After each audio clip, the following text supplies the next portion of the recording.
Okay, sir, or if this is your requirement, this is what you want, okay, I will come back to you.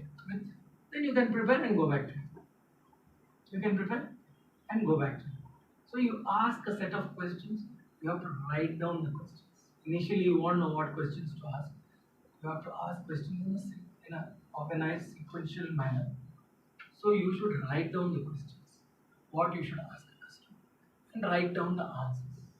Because you are just starting, it's very difficult for you to know what to ask. So write down your questions. You come to me, I will give you a set of questions. You write it up, and you ask only those questions initially. Then slowly you can add on and write the answers. So for every prospect, you will do that, and you can share it in your report. That this is what I asked him, this is what he gave answers initially, so that you learn, and I can check it out whether you. This is what I'll be about 5 questions. I'll give you. I'll give you about 5 questions maximum initially to ask. If you ask those 5 questions, later we'll progress to 10, 15 questions. But just 5 questions, if you ask, it will set you onto the road of, you will go onto the track. Then action. Immediately, as soon as you keep the phone down, you get into the action.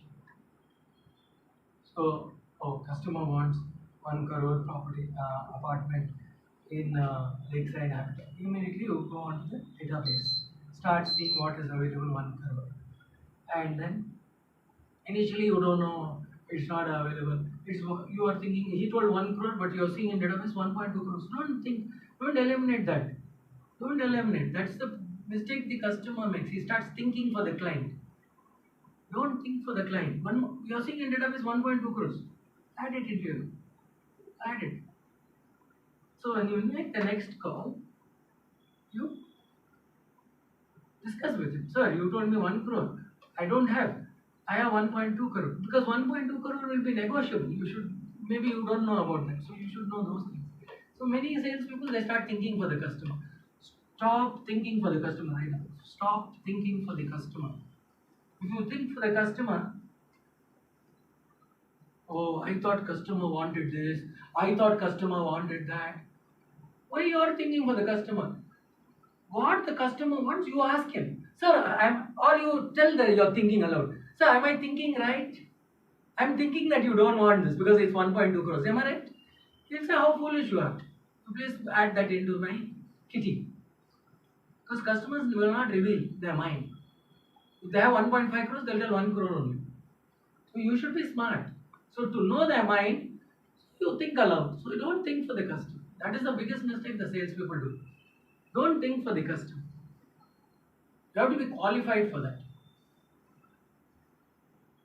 Even today, after 35 years of experience, I try to avoid thinking for the customer. Even though I can kind of think what the customer wants because of my experience, still I refrain from thinking for the customer. I still clarify. It's better to clarify. Better not to think for the customer. Why you want to think for the customer? Then what is the customer for? That is one of the most important things. So what you wrote down? No. What were the 3 things you had to learn today? First is procrastinator. No. What is the first? What are the 3 things I told you? Take a lead call. How to take a lead call. So this is how you take a call. That he is your friend. Build up a. Ask him how are you, sir? Did you have your breakfast? Make a call and try to ask him his name. So I am Vicky from Faridkal. It's my first day. So what may I ask you if you don't mind? What are you? Are you an IT professional? Are you a businessman? May I ask you that? Because I would like to know who I'm talking to, so that I can, do my work more sincerely and correctly. I'd like to know. And will you be going for the bank loan or your own funds? Just 1, 2, 3 questions. Then you can get on to understanding the questions. So if you don't mind, I'll ask you a few questions to understand where you're coming from. What type of property you're looking at. Since how long you're looking for a property, when did you start your property search? I would like to know these things before I start going. Customer will feel that this person knows something. When you're qualifying the customer, you ask him, where have you been looking for properties earlier?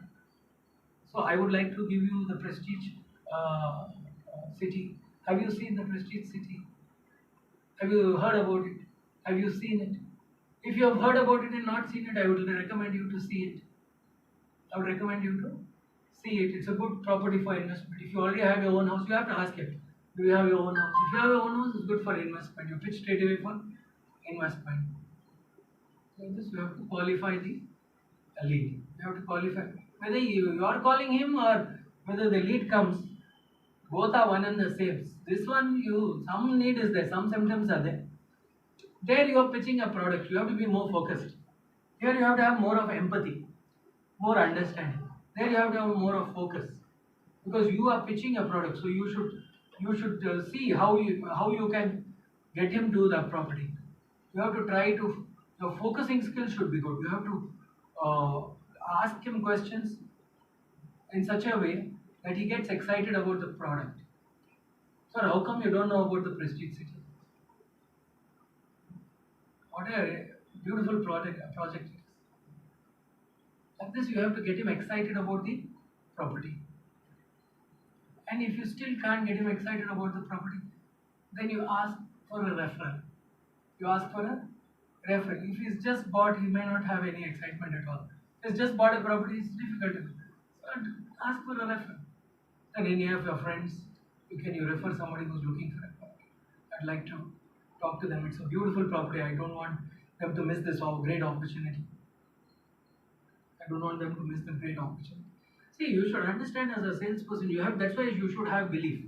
Because you're doing a fantastic, better job than doctor. Doctor, when do you go? When you're sick. Lawyer, when you go, when you're in trouble, when there's a case. Chartered accountant, when you have some financial problems, or you have to file some returns or something like that. But you go to a salesperson, you're selling a product, you're selling some benefits. So be proud about it. All the time, the customer is going to be the major beneficiary of that, not you.